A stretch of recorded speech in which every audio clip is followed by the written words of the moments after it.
It was past midnight when Evelyn Hart, one of the richest women in New York, walked into the dimly lit NICU of her private hospital. She wasn't supposed to be there. Her assistant had insisted she rest. After all, she had just finalized a billion-dollar deal earlier that day. But something had pulled her here, a restless ache in her chest. Her newborn daughter, Grace, had been born prematurely. Evelyn had been juggling boardrooms and hospital corridors for weeks, feeling like she was failing at both. As she stepped inside, she froze. In the quiet glow of the ward, she saw him.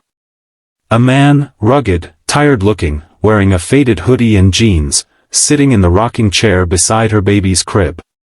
He was holding Grace in his arms, carefully feeding her from a bottle. His movements were gentle, practiced, protective. Her first instinct was to panic.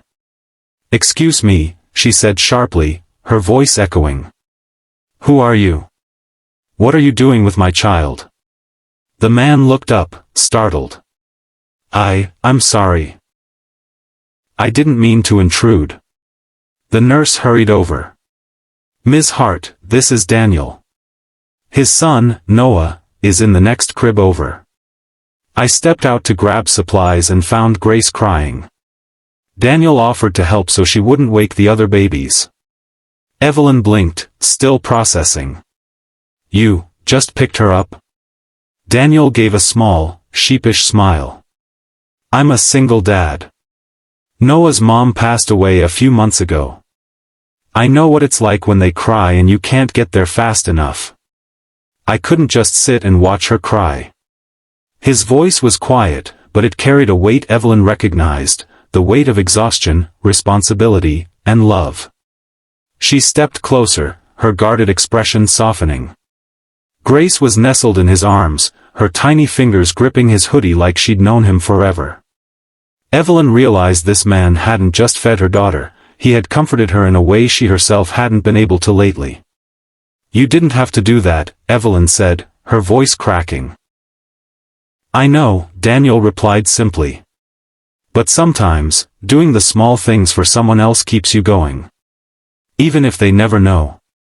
There was a silence between them. Evelyn noticed the worn edges of his sleeves, the faint smell of baby lotion clinging to him. This wasn't pity, it was gratitude, a deep, unfamiliar gratitude for a stranger who had nothing to gain. She pulled up a chair. "Tell me about Noah," she said. And they talked, about NICU nights, about losing people too soon, about the strange bond parents share when their children are fighting for life in clear plastic cribs. Evelyn found herself laughing through tears at one of his stories, and she saw something in Daniel she rarely saw in billion-dollar boardrooms, humanity without agenda. By morning, Grace was sleeping peacefully, and Evelyn had made a decision.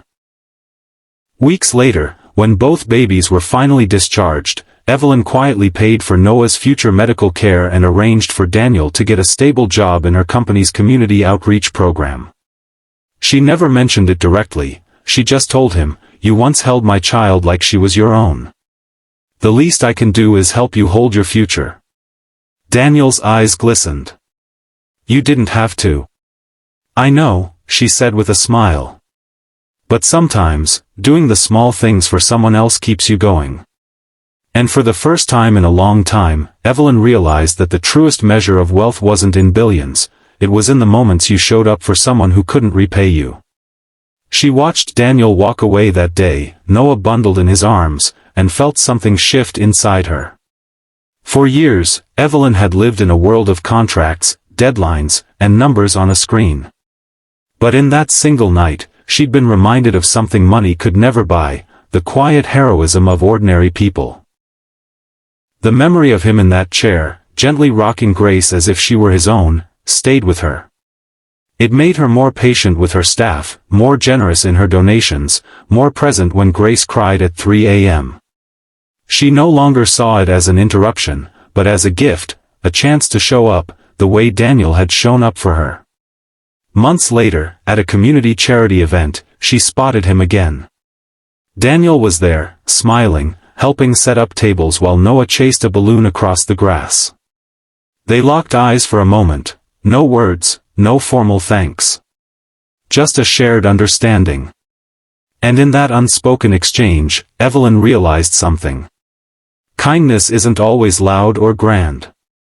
Sometimes, it's a tired father in a hoodie, holding someone else's child in the middle of the night. Sometimes, it's giving without expecting anything back. She carried that truth with her, knowing that long after deals and fortunes faded, it was these small, human moments that would matter most. And she hoped, deep down, that one day Grace would grow up to be that kind of person too. Years later, that night in the NICU became one of Evelyn's favorite stories to tell Grace.